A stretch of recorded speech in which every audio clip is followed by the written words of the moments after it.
Good evening again, how do? Welcome to the Fire Burns Within channel. The teens, the last decade to end. I'll have to wait 10 years to do this video again. Another 10 years. I hope YouTube's still around in 10 years time. Anyway, the teens, the decade that has just passed. 2010 to 2019. As before, I'm gonna give 3 albums 3 to 1 from each year, 2010 to 2019, and then wrap it all up with a top 15 based on those top 30. Now, my taste have slowly changed over time. I've become more of a fan of melodic music. I was always a fan of like very melodic music, but I used to like my thrash and death, and I still do. I still love it, but I've gravitated more towards melodic music in the last decade, and my picks will reflect that in this decade. You know, not a lot of thrash, some thrash, not a lot of death metal at all. Even I can't think there's even one death metal. No, not even one death metal in the top 3s. I mean, I like a lot of death metal, but they don't reach the top 3. Nowhere near. Anyway, let's get on with this. Starting at 2010, in 3rd place, I've got a band from Sweden, Seventh Wonder, and the album The Great Escape. Very awesome album, very melodic. Tommy Karavik on vocals. I love that guy. He's an awesome singer. He's in Camelot as well now. I love these guys. In 2nd place is a Canadian power metal band called Instanzia, and the album is Ghosts. Very cool album. I was waiting so long for the follow-up to this, but it just hasn't materialized. I don't know what's happened.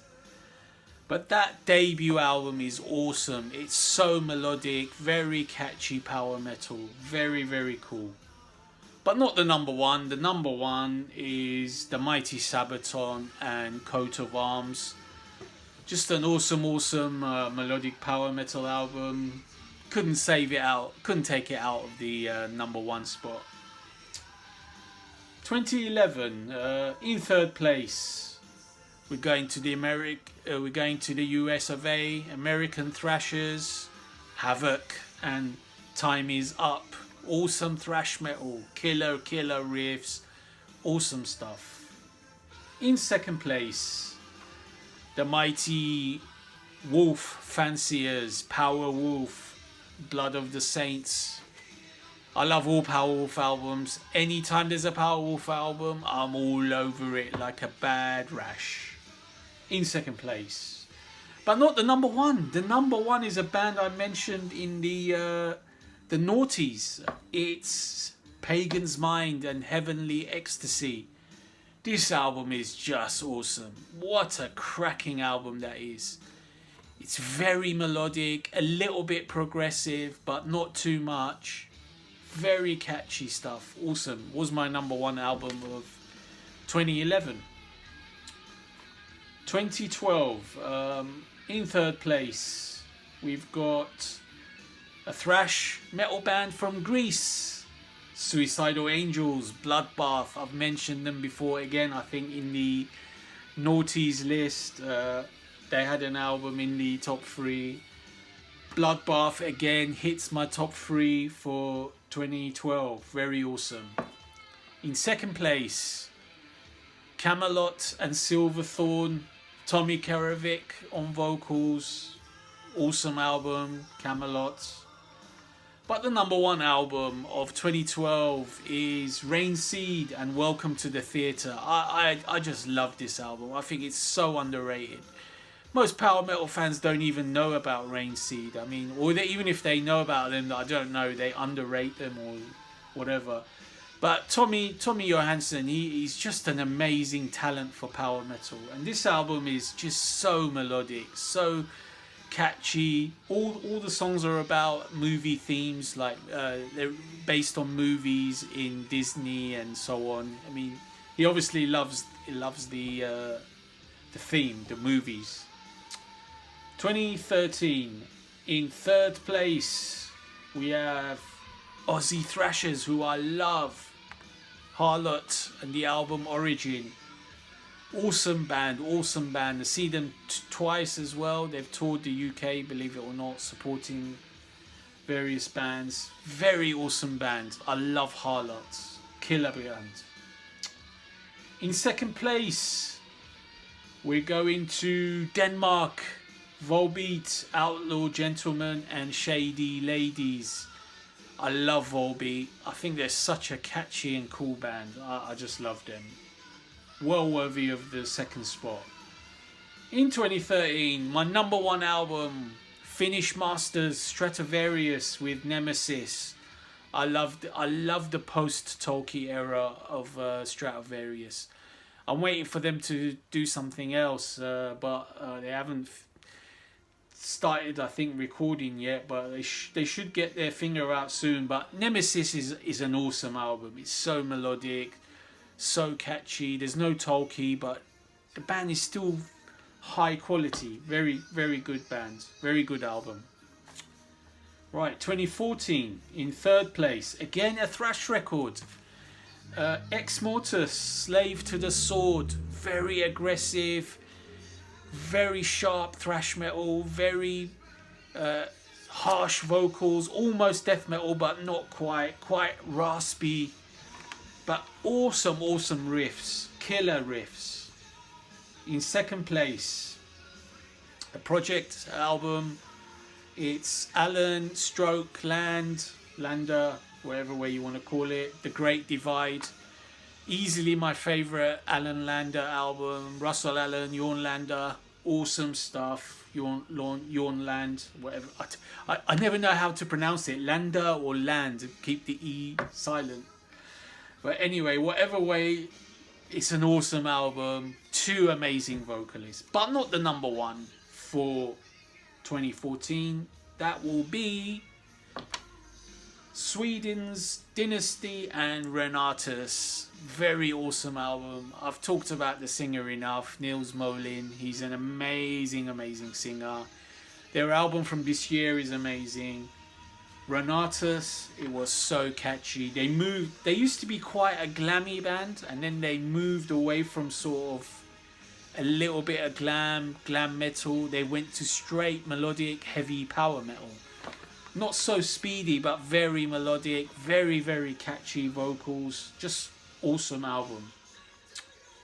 Okay, 2015, in third place, back to Finland and the Finnish Masters Stratovarius and Eternal.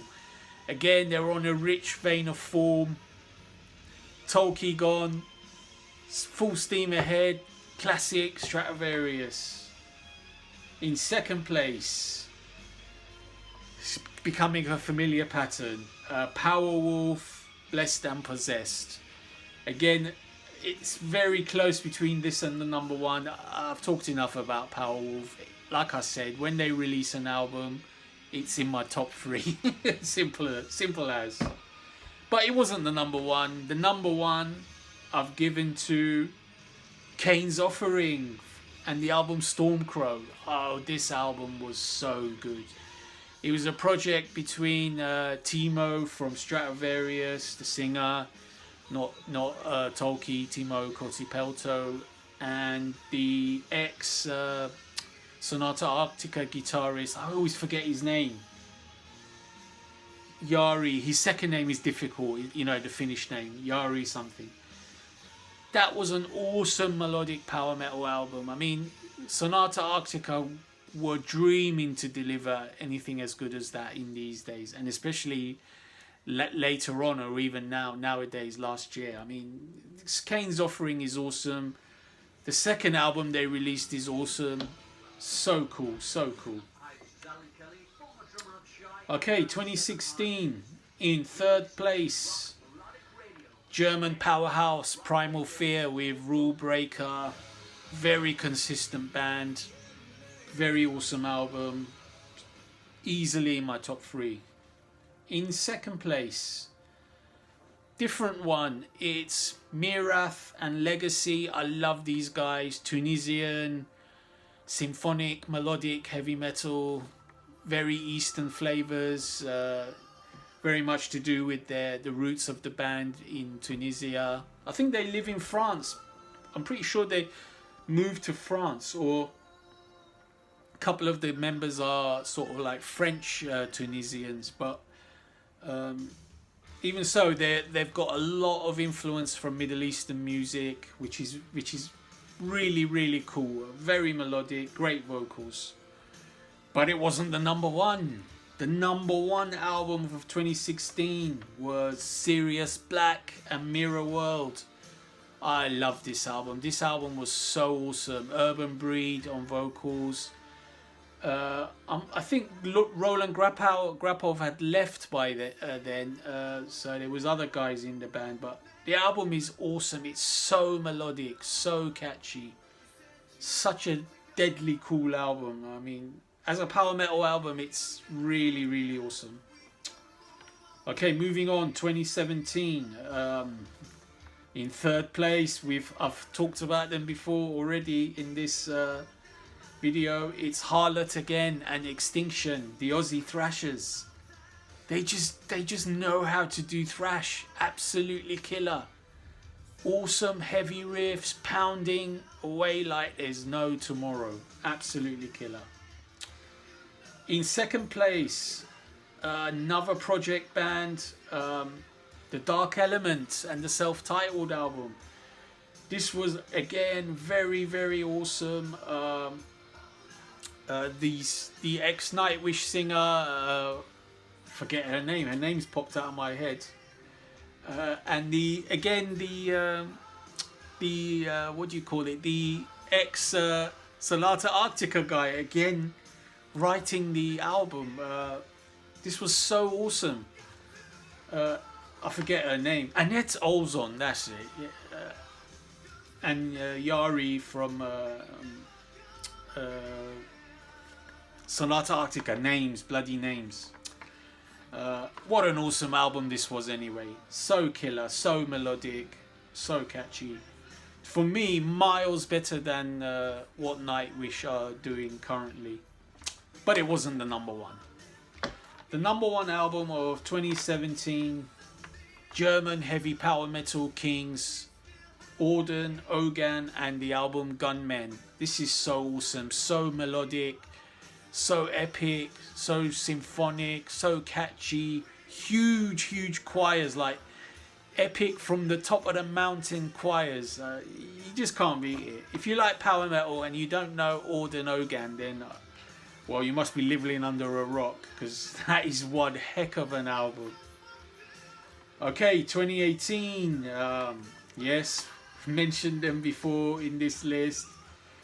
In third place, it's Dynasty and Fire Sign. A couple of albums back. Again, they're on a hot streak. Very awesome album. Nils Molin, amazing vocals as always. In second place, something a little bit different, but what an awesome album this was. Tremonti, A Dying Machine. I love this album to death. It's so heavy. Yet it's very melodic, very memorable. Tremonti's vocals himself, I mean, the man can really sing. Really awesome style of singing. The riffs are so cool. It's enough of a difference from Alter Bridge. It's much heavier. Not much heavier, but quite a bit heavier, quite a bit faster, quite a little bit different in feel. But this was easily the best Tremonti album yet, and I love them all, from going back, all four of them, going back to All I Was. But it wasn't the number one. The number one album is Powerwolf, The Sacrament of Sin. It has to be. It is easily my favourite Powerwolf, and I love them all. Sacrament of Sin is just a magic album. They really pulled out all the stops on this one. They got everything to be as memorable, as catchy, as clean as it possibly can be. Every song is like Got a monster hook. You just can't go wrong with this album, in my opinion. And finally we reached 2019, the last year of this decade. In third place we have Darkwater and Human. Darkwater is not a regular releasing band. They haven't released for ages. Suddenly they came back with this awesome album. It's melodic prog metal, a little bit of power metal, but not a lot. It's mainly prog metal. Very catchy vocals, very memorable songs, awesome clean production. If you like prog metal that's very catchy and not over the top like widdly or fiddly twiddling along, this band is for you. In second place, it's the mighty Swedes, Twilight Force and Dawn of the Dragon Star, easily their best album. New singer in place, Alex Conti from Italy, ex of Luca Tirilli's band. He fits like a glove. He sounds awesome. The songs are epic, awesome songs. Like over the top, heroic power metal. Like proper heroic, fist in the air power metal. But it wasn't the number one. The number one is the main man himself. It's Mr. Tommy Johansson and his new band Majestica and the album Above the Sky. This album was awesome. I love Rainseed, but Majestica is better than Rainseed. It's just awesome. It's so melodic. It's pretty heavy as well. And it's so catchy. Tommy's vocals themselves are just... His vocals are epic. I mean... He's just got the perfect power metal voice. Little bit of Kiska, a little bit of Darius, you know, a little bit of all the high-pitched singers. Very cool tone. He's just awesome. And the songs are just like instant ear candy. Majestica, Above the Sky. There you have it. 3 albums from each year, 2010 to 2019. And now... weeding 15 out and keeping 15 to say which is the top 15 albums in my opinion of the Teenies. In 15th place we have Mr. Tommy Johansson, Rainseed and Welcome to the Theatre. In 14th place, Seventh Wonder, The Great Escape, awesome album. In 13th place, One and Done So Far, Instanzia and Ghosts, or Ghost, I'm not sure if it's Ghosts or Ghost. In 12th place, the Mighty Finns, Stratovarius, Nemesis. In 11th place, Dynasty and Renatus. In 10th place, the Mighty Germans, Orden Ogan, Gunman, again awesome album. In 9th place, the Mighty Powerwolf and Blood of the Saints. In 8th place, The Dark Element, the self-titled album. Such a wicked album. In 7th place, second appearance for Mr. Johansson, Majestica, Above the Sky. In 6th place, Mr. Tremonti and A Dying Machine. The top 5 albums of the Teenies. In 5th place, Sabaton, Coat of Arms. In 4th place, Cain's Offering and Storm Crow. In 3rd place, Pagan's Mind and Heavenly Ecstasy. I love that album. I wish more people had heard of that one. That is so awesome. In 2nd place, Sirius Black and Mirror World. So cool. But the number 1 album of the last decade, the Teenies, it has to be the one and only Power Wolf, and the album Sacrament of Sin. This album is just a monument. I mean, I don't know how they're going to top this one on the next album. I really don't. I don't think it's possible. They might be able to equal it or get somewhere near it, but topping it, no, I can't see that happening. That album is just a wicked album. It's easily a 10 out of 10 for me. well, all these albums are literally 10 out of 10s. You know, I'm putting them in an order, but basically everything starts at 9 out of 10 and you work your way up. So that's how it is. Okay, there you have it. That's 15, sorry, from top 15 from 20 the teens, and 30 albums in total from the teens. That's all these videos done, starting from the 80s, 90s, the noughties, and now the teenies. Okay, stay metal.